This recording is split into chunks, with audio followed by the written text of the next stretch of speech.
Yes beta, exercise 7.2 question number 6. If 1 2 4y x6 and 3 5 are the vertices of a parallelogram taken in order, find x and y. Okay, तो this is the parallelogram P Q R S.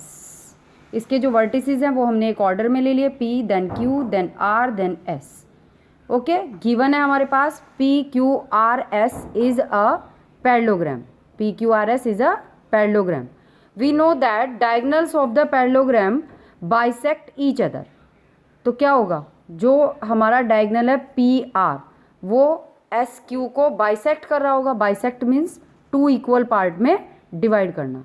That means जो mid point of P R है वही mid point of S Q हो जाएगा. Mid point of P R is equal mid point of S Q. Clear? तो हमने सब mid point of P R is equal mid point of S Q या Q S ले लिया. अब mid point क्या होता है? मिड पॉइंट होता है दोनों जो कोऑर्डिनेट है आपके उनके एब्सिसास का सम डिवाइड बाई 2 और फिर कॉमा दोनों ऑर्डिनेट का सम डिवाइड बाई 2. फॉर्मूला होता है x1 plus x2 divide by 2 comma y1 plus y2 divide by 2. तो हमारे पास यहाँ पे हम पी आर का मिड पॉइंट फाइंड आउट कर रहे हैं. तो 1 plus x divide by 2 comma 2 plus 6 divide by 2. इधर एस क्यू यानी क्यू एस का mid point 4 plus 3 divide by 2 comma y plus 5 divide by 2. अब हमने क्या किया, इन दोनों को कंपेयर कर दिया. तो फर्स्ट वैल्यू को फर्स्ट के इक्वल रखा. 1 plus x by 2 is equal 4 plus 3 7 by 2. 2 plus 6 divide by 2 यानी 8 by 2 is equal y plus 5 divide by 2. 2 से ये 2 कैंसिल हो जाएगा, इस 2 से ये 2 कैंसिल हो जाएगा. तो x plus 1 is equal 7. 8 is equal y plus 5. इस 5 को हम इधर लेकर आएँ तो y का वैल्यू हो गया 3. इस 1 को इधर ले जाएँ तो x की वैल्यू हो गई है 6. ओके, तो ये हमारा आंसर हो गया x एंड y का वैल्यू. यस बेटा, next question 7.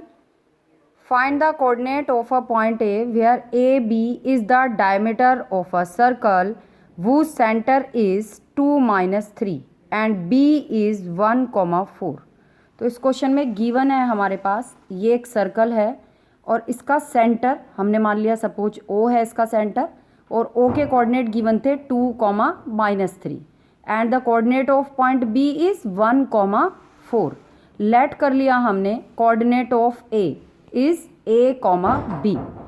Okay, we know that the centre is the mid point of the diameter. Okay, तो मिड पॉइंट के कोऑर्डिनेट क्या होते हैं?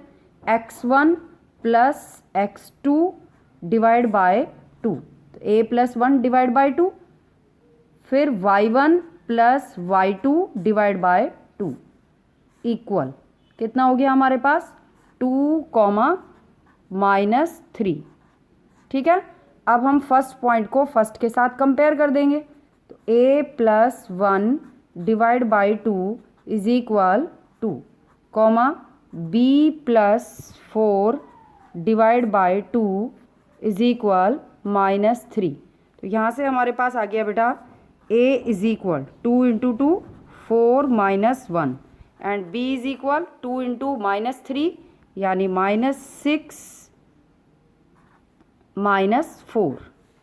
तो a का वैल्यू कितना हो गया? 3 and the value of b is -10.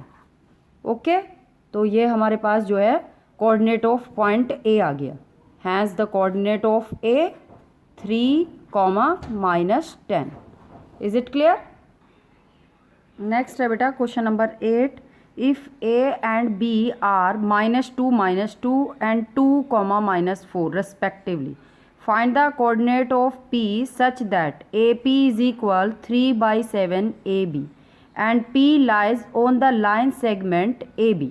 Okay, तो गिवन है हमारे पास AP is equal 3/7 AB. ठीक है, तो हमने लिख दिया इसको AP divide by AB is equal 3/7. That means AB upon AP is equal 7/3. AB upon AP कितना हो गया? 7/3. अब हमने बोथ साइड -1 कर लिया है. वाई? क्योंकि हमें चाहिए AP रेशो PB.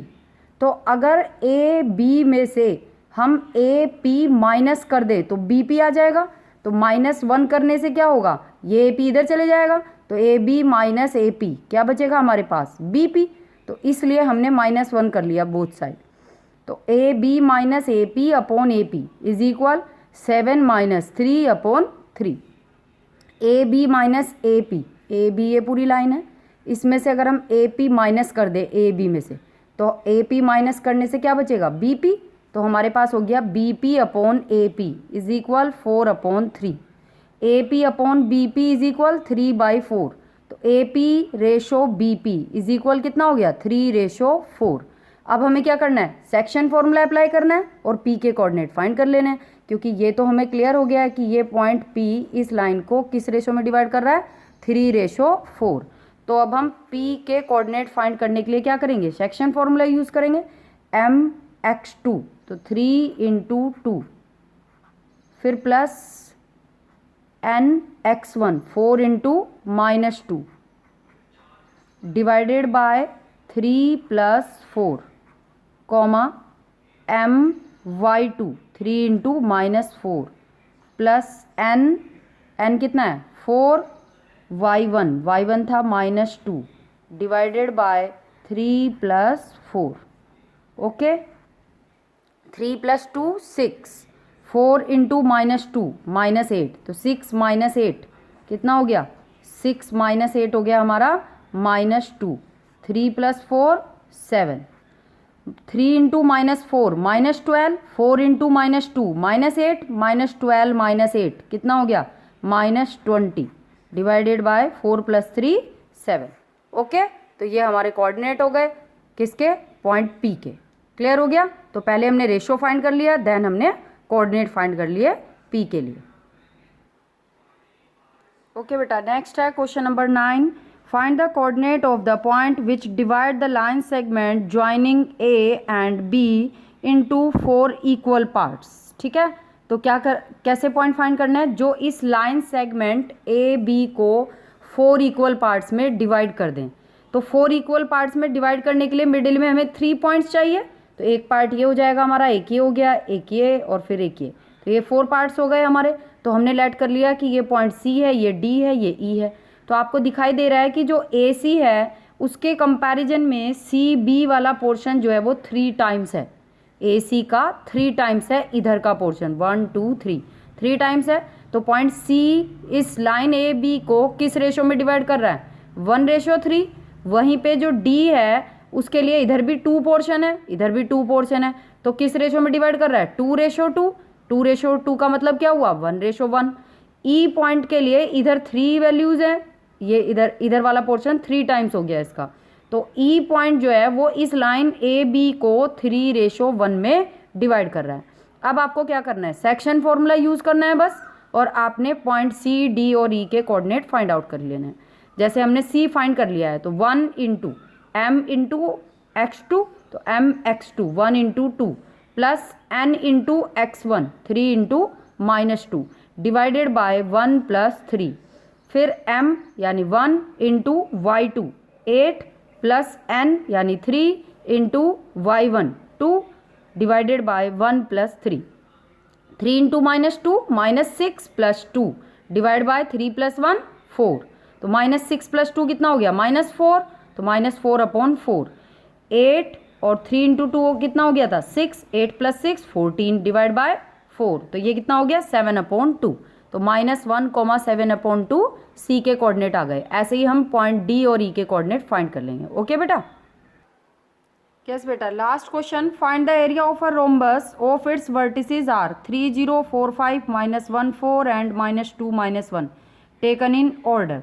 ओके, तो ये हमारे पास हो गया PQRS, एक रोम्बस है ये, और हमें पता है एरिया ऑफ द रोम्बस क्या होता है, half of the product of its diagonals, यानी half of D1 cross D2। तो D1 D2 क्या है यहाँ पे, D1 D2 है डायगोनल।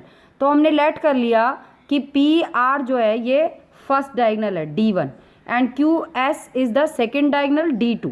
तो हमें D1 और D2 का वैल्यू फाइंड करना है। तो D1 D2 क्या हो गई, एक तरीके से डिस्टेंस हो गई। तो हम क्या करेंगे, पॉइंट P से R के बीच में डिस्टेंस कैलकुलेट कर लेंगे। वो आपको अच्छे से क्लियर हो गया था तो डिस्टेंस फाइंड आउट कर लिया हमने फॉर्मूले में पुट करके x1 माइनस x2 का whole square plus y1 minus y2 का होल स्क्वायर। तो हमारे पास d1 और d2 दोनों डिस्टेंसेज आ गई, एक 4√2 एंड सेकेंड 6√2। तो एरिया क्या है, half of d1 cross d2, तो d1 d2 का वैल्यू हमने पुट कर दिया, √2 इंटू √2 हो गया हमारा 2 से ये वाला 2 कैंसिल, तो 4 6 जा 24 square unit, that's the answer. Okay.